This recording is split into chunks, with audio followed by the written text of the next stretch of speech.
ఇదేం ఘోరం అండి. అదే నాకు అర్థం అవట్లేదే. ఇంత బాధపడుతూ అల్లుడు గారు ఉత్తరం రాశారంటే అమ్మాయి ఏదో చేసే ఉంటుంది. ఒక్కసారి వెళ్ళి చూసొద్దామండి.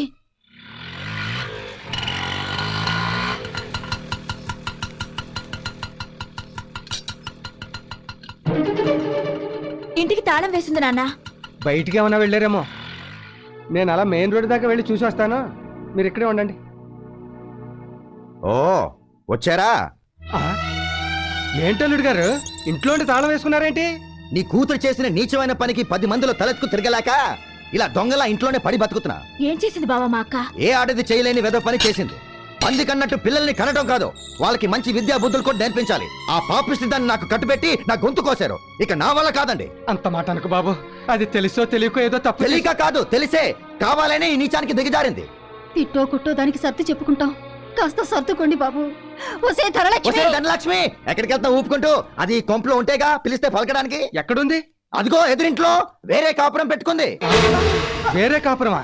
అవును, నన్ను వదిలేసి బజార్కి ఎక్కింది. వెళ్ళండి, ఆ దిక్కుమాలిన దానికి బుద్ధి చెప్పి తీసుకొస్తారో తీసుకుపోతారో డిసైడ్ చేసుకోండి. అది మాత్రం ఆ ఎదురింట్లో ఉండడానికి వీల్లేదు. వెళ్ళండి వెళ్ళండి.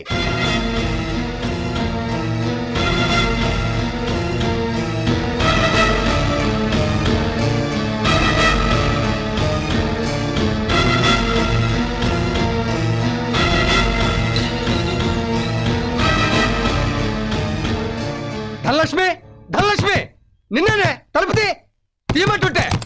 ధనలక్ష్మి,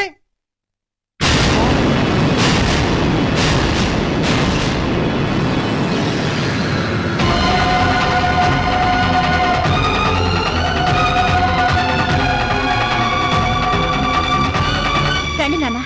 రా అమ్మా, రా గాయత్రి. నీకేమైనా పిచ్చి పట్టిందా?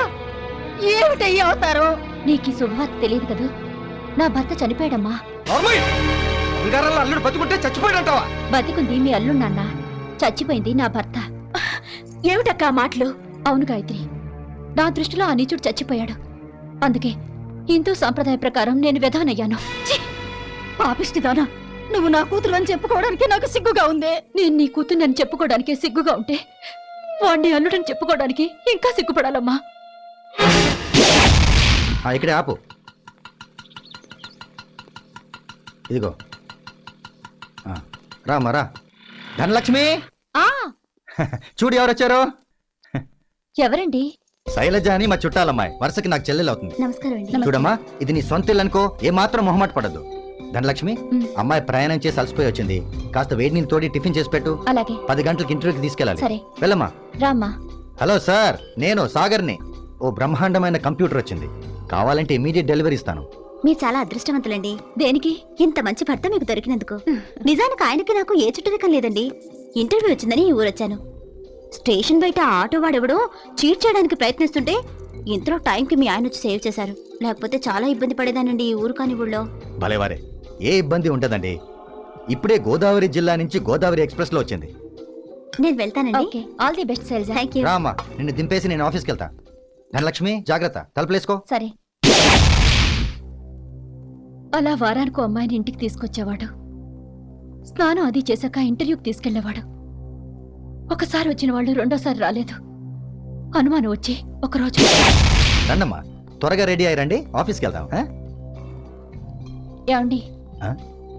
మీరేమీ అనుకోనంటే ఒక విషయం. అడుగు ధన. ఆ, ఇలా అమ్మాయిని తీసుకొచ్చి ఇంటర్వ్యూలు అంటూ తీసుకెళ్తున్నారు, రికమెండేషన్స్ అంటున్నారు. అసలు మీరు ఏ ఉద్యోగం చేస్తున్నారండి? పెళ్ళైన ఇన్నేళ్ళకి అనుమానం వచ్చిందా? చెప్తాను. నాకు 3 అక్కలు, 2 చెల్లెళ్ళు. ఒకరోజు మేమంతా కలిసి గుడికి వెళ్తుండగా బస్ యాక్సిడెంట్ అయింది. నా కళ్ళ ముందే అక్కలు చెల్లెళ్ళు దారుణంగా చనిపోయారు. అప్పటి నుంచి ఏ ఆడపిల్లని చూసినా అక్కో చెల్లు అనే ఫీలింగ్ వస్తుంది, వాళ్ళకి సాయం చేయాలనిపిస్తుంది. అందుకే ఇలా. మీలాంటి భర్త దొరకడం నిజంగా నా అదృష్టం అండి. లేదు ధన, నీలాంటి భార్య దొరకటం నా అదృష్టం.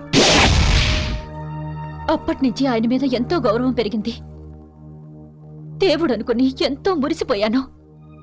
ఎందరో ఆడపిల్లలకి అన్నగా సహాయం చేస్తున్నాడని ఆనందపడ్డాను.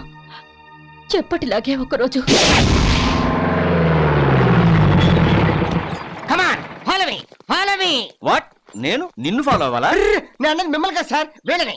నేను మీ అంకల్ ఫాలో అవుతాను, వాళ్ళు నా అంకల్ ఫాలో అవుతారు. మీరు పదండి సార్. సార్ వీళ్ళే సార్. వాడు ఎక్కడ ఉన్నాడో వెతకండి. అలాగే సార్. ఏంటండి ఇది? ఏమైంది? ఎక్కడ ఆ బ్రోకర్ గాడు? బ్రోకరా? ఎవరు? ఎవరా? ఎవరు ధనా?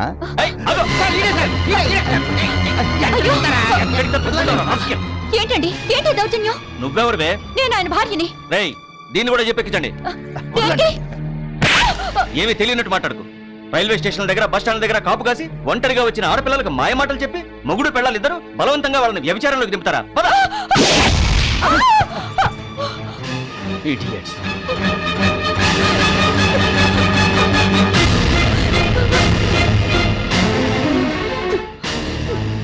ఏరా, బతుకు తెరువు కోసం ఎవరొస్తే చెల్లమ్మ చెల్లమ్మ నవ్వించి బజార్లో చేస్తావురా? ఆగండి. రేయ్, నిన్ను వదలరా? ఉండమ్మా, వాడి సంగతి నేను చూస్తాను. బజార్లో చేస్తావురా, రాస్కల్? బజార్లో చేస్తావురా? ఏమే, ఆడదాని వయ్యండి సాటి ఆడదానికి ద్రోహం చేయాలని నీకు ఎలా అనిపించింది? ఛీ, నీది ఒక ఆడ బతికేనా? అబ్బశుభం తెలియని మమ్మల్ని వేసలు చేసి మా జీవితాలతో మీరు ఆడుకుంటారే, మీరు నాశనం అయిపోతారే, మీరు బాగుపడరు, సర్వ నాశనం అయిపోతారు. నడు.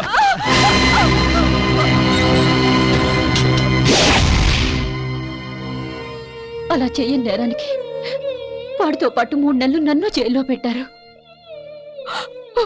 3 ముళ్ళు వేయించుకొని 7 అడుగులు నడిచిన నేరానికి మనసు చంపుకొని మొగుణ్ణి మార్చుకోవాలని. చాలు, ఇప్పటి వరకు మీరు చేసిన పాపాలు చాలు. ఇకనైనా నీతిగా నిజాయితీగా బతుకుదాం. కావాలంటే మీతో పాటు నేను ఉద్యోగం చేస్తా. ఏం ఉద్యోగం చేస్తావు? ఎంత జీతం తెస్తావు? 1000-2000, మహా అయితే 3000. అది నా ఒక పూట మందుకి, ఒక పూట తిండికి సరిపోదు. అంటే చూడు, ఏ తప్పు చేయకుండానే నువ్వు ప్రాస్టిట్యూట్ అయ్యావు, జైలు శిక్ష అనుభవించావు. ఇప్పుడు నువ్వు నేను సతీ సావిత్రిని, సీతామాతని చెప్పినా ఎవ్వరు నమ్మరు. అందుకే ఓ మాస్టర్ ప్లాన్ వేశా. అసలు ఈ ప్రాబ్లం అంతటికి కారణం ఆ అమ్మాయిలు బయట వాళ్ళు అవటం వల్ల వచ్చింది. వాళ్ళ పేరెంట్స్ కంప్లైంట్ ఇవ్వడంతో మన మీద రైడింగ్ జరిగింది. అదే మన వాళ్ళైతే, మన చుట్టాలైతే నో ప్రాబ్లం. అర్థం కాలేదా? ఏం లేదు, నీ చెల్లెలు ఇద్దరిని ఇక్కడ తీసుకొచ్చావనుకో, మన ఇంట్లోనే పెట్టి బ్రహ్మాండంగా బిజినెస్ చేయొచ్చు.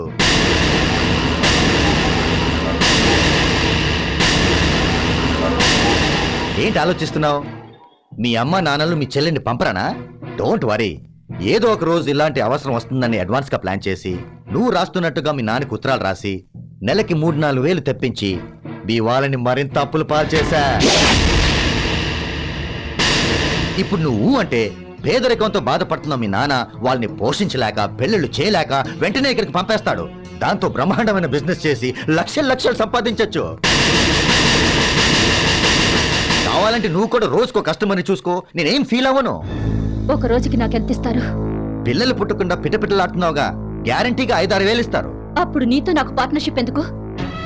నేనే 4 మూరల పూలు పెట్టుకుని ఏ అమీర్పేట్ బస్ స్టాప్ లోనో, పంజాగుట్ట జంక్షన్ లోనో నిలబడితే నీలాంటి కుక్కలన్నీ నా వెంట పడతాయిరా.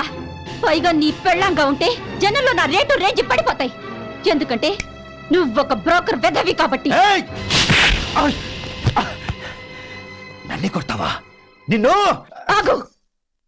నా మీద చెయ్యి పడిందో ముక్కలుగా నరికేస్తా. నువ్వు చేసిన ఈ పాపాలకి, నువ్వు తలపెట్టిన ఈ ఘోరానికి శిక్ష ఏంటో తెలుసా?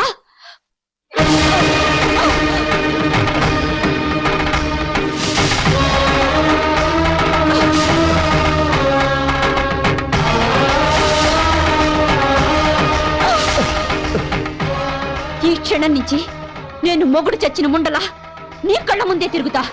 నీకు మనశ్శాంతి లేకుండా, అసలు బ్రతకే లేకుండా నిన్ను బ్రతుకున్న శవాన్ని చేస్తా. ఇప్పుడు నేను వాడి ఇంటి ముందు, కంటి ముందు విడోగా తిరుగుతుంటే జనం వాడిని గుచ్చుగుచ్చి ప్రశ్నిస్తున్నారు. విషయం తెలుసుకుని వాడి మొహాన్ని కాండ్రి చుమ్మేస్తున్నారు. దాంతో వాడు తలెత్తుకోలేక ఇంట్లోనే పడి కుళ్ళేడుస్తున్నాడు. నాన్నా, నేను చేసింది తప్పనుకోవటం లేదు. అలాని మీరు దాన్ని సమర్థిస్తారని ఆశించడం లేదు. అమ్మా, తల్లిగా కాకపోయినా వాడదానిగా నేను చేసింది హర్షిస్తే ఆశీర్వదించి వెళ్ళిపో. లేదంటే నీ కూతురు కూడా చచ్చిపోయిందని మర్చిపో.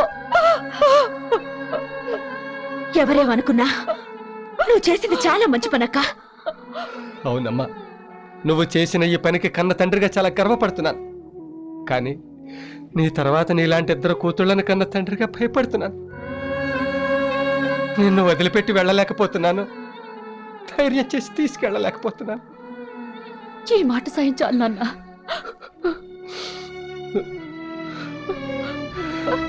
అమ్మా,